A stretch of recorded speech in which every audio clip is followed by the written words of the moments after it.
Music by Mukesh Singh.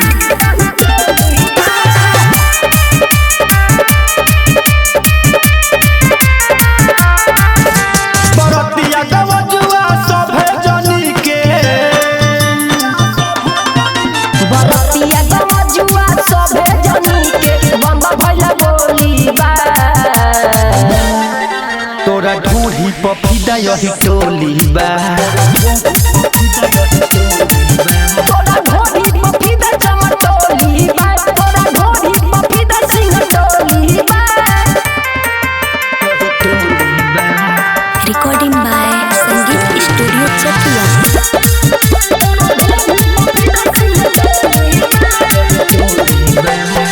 जो बन दुनु दलकावत बाड़ू मुंड बनल बा ताजा हो।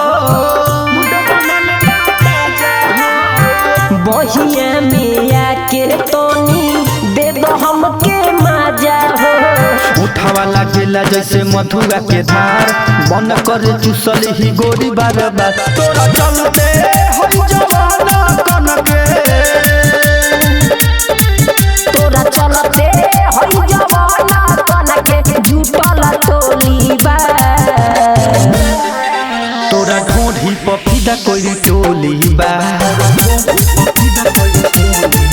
तोरा ढोरी पपीता यही टोली बा।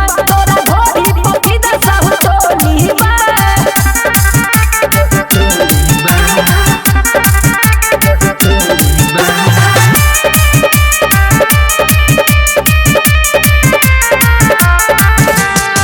ढोढ़ी तोहर लागे जैसे फूलहा कटोरी रे।